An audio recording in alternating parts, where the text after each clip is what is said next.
নমস্কার, welcome to this module. এই মডিউলে আমরা দেখবো যে ক্যান্টিলিভার সিন কীভাবে ডিজাইন হয়। অর্থাৎ অনেক জায়গায় দেখবেন যে মাঝখান দিয়ে একটা বিম চলে গেছে, দু সাইডে সিঁড়ির ধাপ, অর্থাৎ সিঁড়ির ধাপগুলো দেখে মনে হবে ঝুলছে।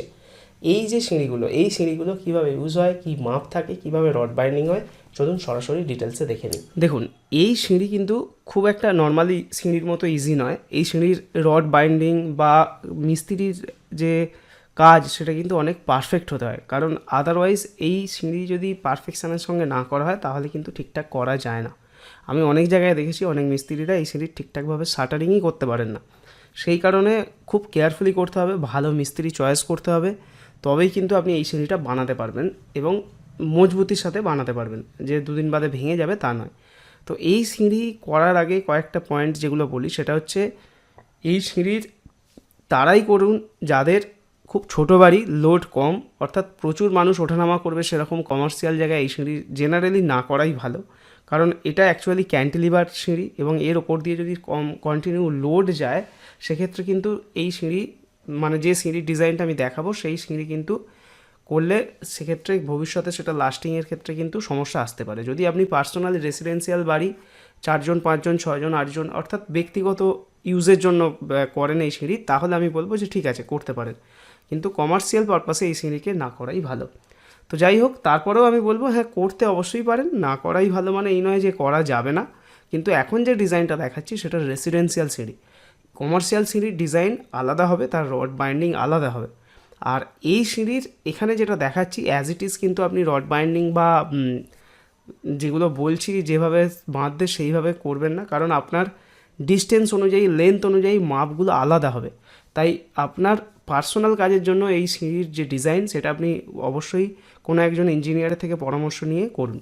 তো যাই হোক, চলুন দেখি এই সিঁড়ি কীভাবে বাঁধা হচ্ছে, কীভাবে রড বাঁধা হচ্ছে এবং এর কী মেজারমেন্ট সাধারণত থাকে 3D মডেলিংয়ের মাধ্যমে। চলুন আমরা সরাসরি দেখে নিই। দেখুন, প্রথমেই হচ্ছে বুঝতে হবে যে এই সিঁড়ির নিচে, অর্থাৎ আপনার একটা সিঁড়িটা একটা বিমের ওপরে আছে, তো এই বিমটার একটা মাপ থাকে, সেই বিমটার মাপ হচ্ছে 10 ইঞ্চি বাই 10 ইঞ্চি মিনিমাম রাখতে হবে, অর্থাৎ 250 মিলিমিটার বাই 250 মিলিমিটার। এবং এর রড হচ্ছে নিচে কন্টিনিউয়াস 3টে রড অবশ্যই দিতে হবে এবং উপরে 2টো কন্টিনিউয়াস রড অবশ্যই দিতে হবে। এবং এই রডগুলো সাধারণত আমরা 12 রড দিয়ে থাকি, কারণ 12তে শুধুমাত্র যেহেতু সিঁড়ির লোড আর মানুষের লোড যাবে সেখানে সমস্যা নেই। আপনি চাইলে বেশি মজবুত করার জন্য 16 দিতে পারেন, তবে 12 দিলে খুব একটা অসুবিধা নেই। নিচে 3টে 12, কারণ এর উপরে দেওয়ালের লোড থাকছে না, সেই কারণে 12 দিলেও চলে। আর উপরে 2টো 12, তার সাথে উপরে 2 সাইড থেকে L/3 পর্যন্ত, অর্থাৎ সিঁড়ির যে ওয়েস্ট স্ল্যাবের লেন্থ, সেই এই ভিডিওটা আমাদের A to Z বিল্ডিং মাস্টারি কোর্সের একটা মডিউলের ভিডিও। এই ধরনের 100-র উপর ভিডিও নিয়ে আমাদের A to Z building mastery series সাজানো। এই ধরনের কোর্স বাংলায় আর কিন্তু নেই। আপনি যদি নতুন বাড়ি করতে চান তবে এই কোর্স অবশ্যই আপনার নেওয়া প্রয়োজন। কোর্স শুধুমাত্র যে গাইড তা নয়, আপনার খরচ কীভাবে কমাবেন, কীভাবে সেভিংস করবেন, পাশাপাশি কীভাবে মজবুত বাড়ি বানাবেন, তার উপর ভিত্তি করে এই কোর্স বানানো। এ বিষয়ে বিস্তারিত আর বলতে চাই না। আপনারা চাইলে নিচে ডেসক্রিপশানে এই কোর্সের ডিটেল কন্টেন্ট এবং কোর্সের যে ফিজ বা কতদিনের ভ্যালিডিটি সমস্ত কিছু দেওয়া আছে, দেখে আসতে পারেন। লেন্থের 3 ভাগের 1 ভাগ পর্যন্ত এক্সট্রা টপ কিন্তু আপনাকে দিতে হবে এই বিমেতে, যেটা থাকবে মিডিলে, অর্থাৎ গোটাটা নয়, কিন্তু নিচের 3টে রড গোটাটা কন্টিনিউ যাবে। আর এই রডগুলো উপর নিচেও কিন্তু ডেভেলপমেন্ট লেন্থের থাকতে হবে। ডেভেলপমেন্ট লেন্থ কি আমরা পরের একটা মডিউলে ডিটেলসে জানবো। তো যাই হোক, তো এইটার বিমটার মাপ হচ্ছে 250 মিলিমিটার বা 10 ইঞ্চি। এর উপরে সিঁড়ির যে স্ল্যাব সেটার মাপ মিনিমাম 3 ইঞ্চি থাকবে এবং 3 ইঞ্চি এখানে গ্যাপ থাকবে। এটা প্লাস্টার হয়ে যখন কমপ্লিট হবে তখন এই গ্যাপটা 1.5 থেকে 2 ইঞ্চি পড়ে থাকবে, যেটা মানে নিচু দিয়ে ফাঁক ফাঁক যে ডিজাইনটা দেখলাম সেই ডিজাইনটা আসবে তবে। আর নিচে বিমটা ঝুলবে 175 মিলিমিটার। এই হচ্ছে মেজারমেন্ট। এবার রড বাঁধাটা কীরকম হবে দেখুন। রড বাঁধাটা 3Dতে দেখুন, জেনারেলি বিমের এই হচ্ছে 5টা রড, এই যে কালো রডগুলো এগুলো বিমের রড, বিমের 5টা রড আছে। এই রডের সঙ্গে দেখুন এখানে ক্যান্টিলিভার সিঁড়ির যে স্টেপ তার যে রডটা, এটাও 12 রড অবশ্যই দিতে হবে। এই রডটা দেখুন কিভাবে বাঁধা আছে, অর্থাৎ একটা রডকেই এই সাইড থেকে শুরু হয়ে এসে বিমটাকে ঠিক এইভাবে রাউন্ড করে পেঁচিয়ে যাচ্ছে, অর্থাৎ বিমটাকে জড়িয়ে যাচ্ছে।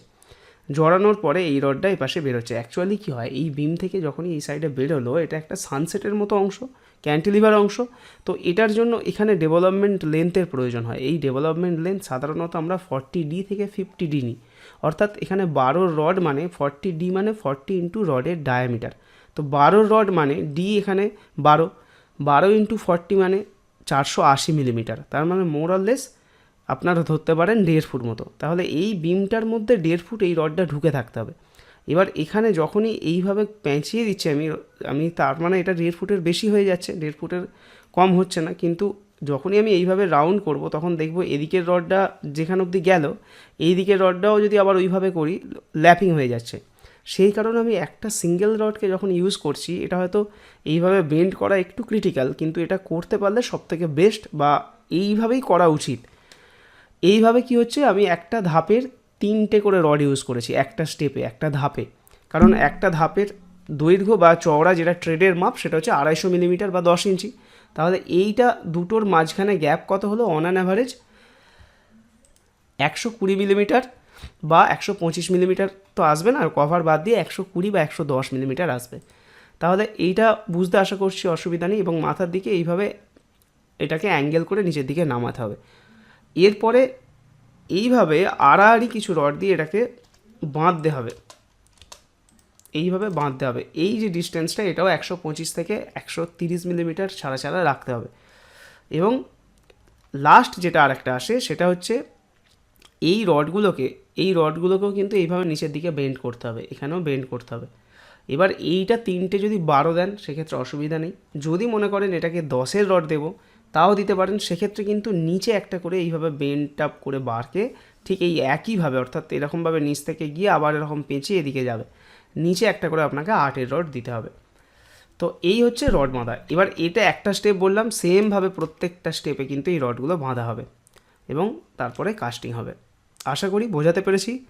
এবার আপনি ডিটেলসে আপনার বাড়ির জন্য যদি এই সিঁড়ি ডিজাইন করতে চান অবশ্যই আমাদের সাথে যোগাযোগ করুন।